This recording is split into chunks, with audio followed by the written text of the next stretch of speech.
Welcome to How to Retire on Time, a show that answers your questions about all things retirement, including income, taxes, Social Security, healthcare, and more. This show is an extension of the book, How to Retire on Time, which you can grab today on Amazon, or you can go to www.howtoretireontime.com.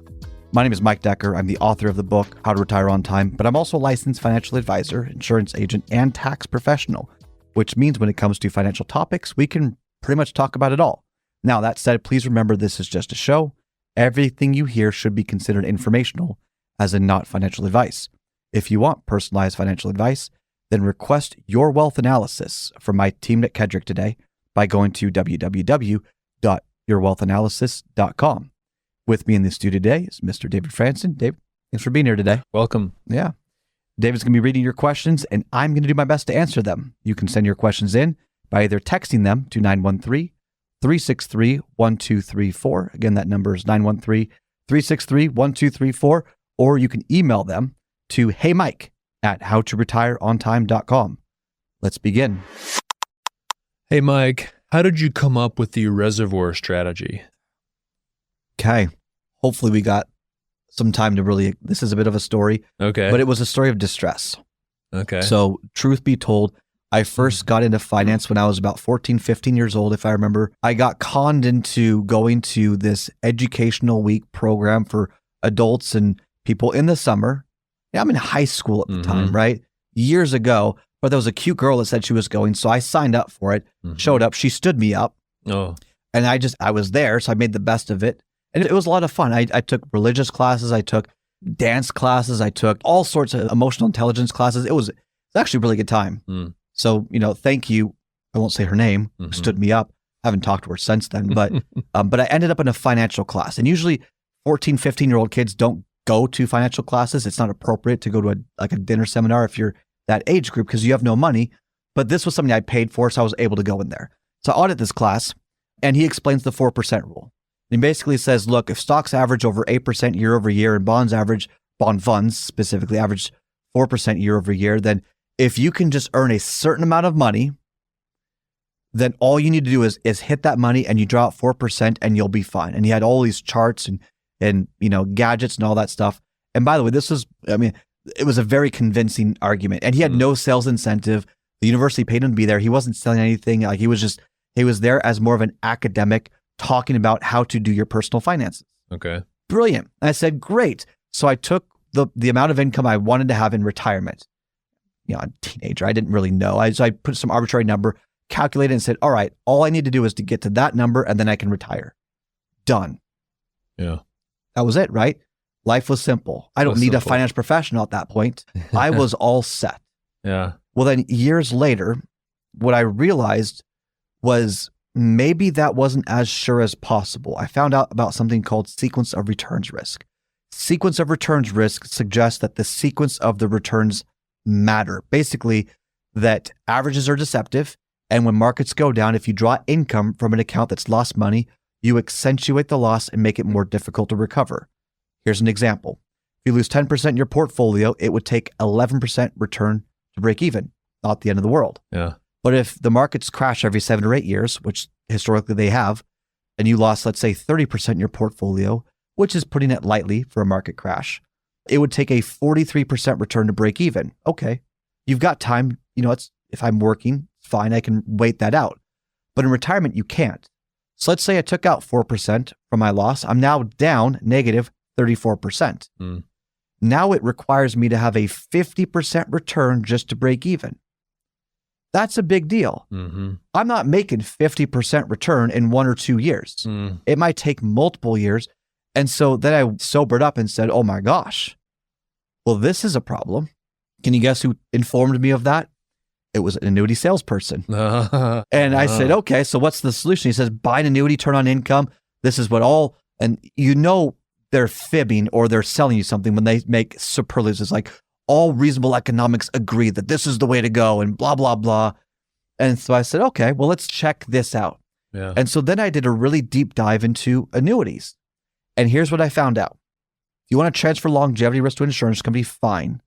But from an economic standpoint, insurance is transferring risk to the insurance company so that basically they're going to come out on top in most situations. And if you happen to live longer than most, fine, they can afford to pay that out. But it's not financially in your best interest. And then I started noticing things like proprietary indexes that basically weren't, in my opinion, designed to really make that much money. So it's almost like they were giving you false hope, letting the accounts drain down, still pay you out so they look like the hero. But then when you die, they don't have to pay the beneficiaries anything. So it's like, hold on.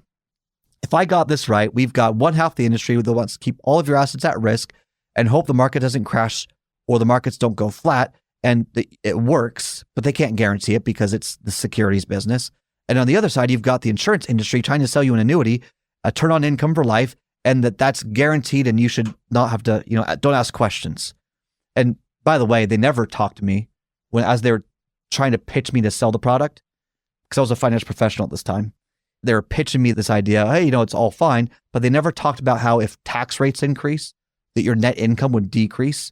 They never really talked to me about inflation risk. They said, oh, well, you could put on a rider and have a guaranteed cost of living adjustment. Well, yeah, but then your income starts at a lower rate. So it's like, we've got two extremes. Neither, in my opinion, really were in the best interest of the client. And then you've got the dividend portfolios, which cause people to live well below their means. You've got rental real estate, so you're basically stuck working for the rest of your life as a landlord. That's a problem. So can you see how basically I was incredibly frustrated with the industry?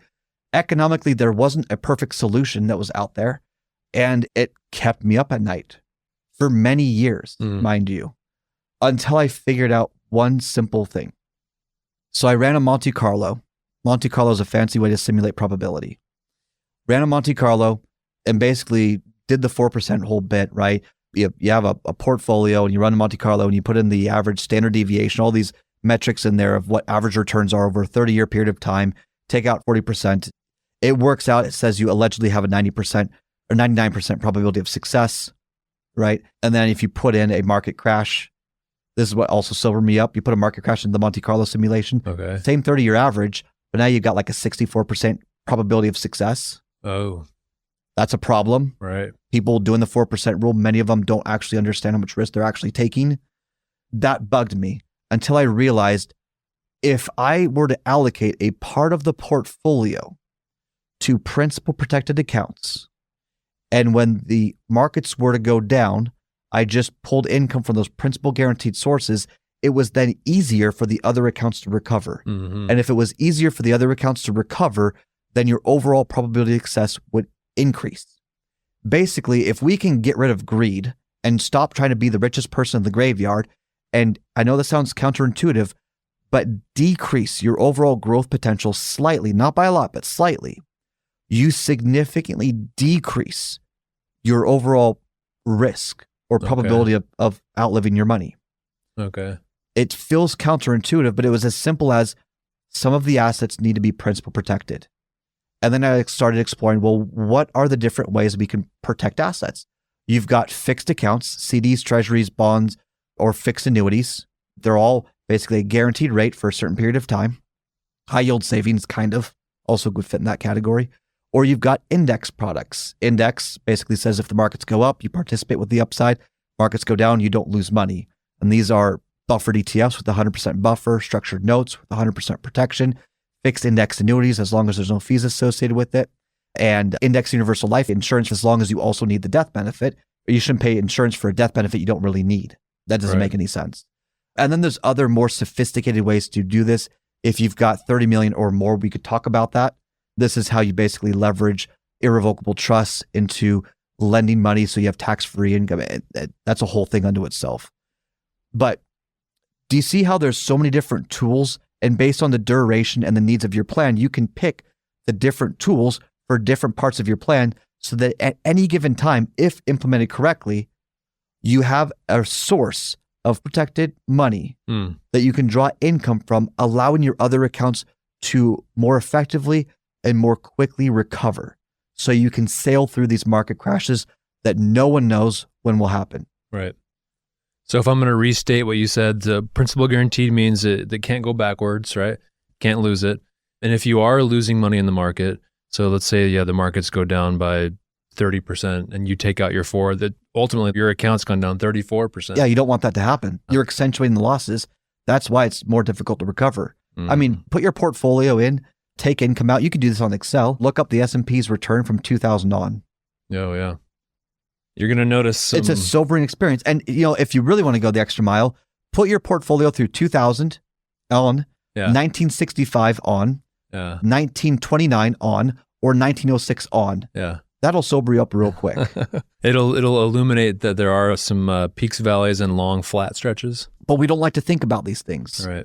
So the reservoir strategy came about because I was unsatisfied with what the industry was trying to tell me to sell. And I said, I can't sell things that I can't get behind. Yeah. And I can mathematically prove that there is a lower probability of success for that strategy by itself than I'm comfortable doing. Mm-hmm. And my job is to help people put a proper plan together and to sustain that for the next 30 plus years.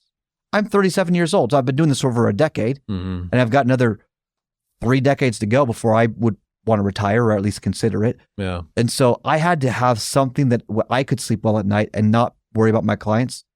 And so that's where the reservoir strategy came in. It was a dissatisfaction, calling BS on the industry, saying this isn't good enough. Yeah. And if you notice, by the way, the reservoir strategy complements all income strategies out there. So you can do the 4% rule if you want. You can do the dividend portfolio if you want. You can do all, but you need the reservoir to get you through market crashes. Yeah. The trick is, how do you fund that? You got to put a plan together first. Then you got to explore the strategies to help find efficiencies and get more out of your money. Then you put together the portfolio and determine how much goes to the reservoir, how much goes to everything else. That's all the time we've got for the show today. If you enjoyed the show, consider subscribing to it wherever you get your podcasts. Just search for How to Retire on Time. Discover if your portfolio is built to weather flat market cycles, or if you're missing tax minimization opportunities that you may not even know exist. Explore strategies that may be able to help you lower your overall risk while potentially increasing your overall growth and lifestyle flexibility. This is not your ordinary financial analysis. Learn more about Your Wealth Analysis and what it could do for you, regardless of your age, asset, or target retirement date. Go to www.yourwealthanalysis.com today to learn more and get started.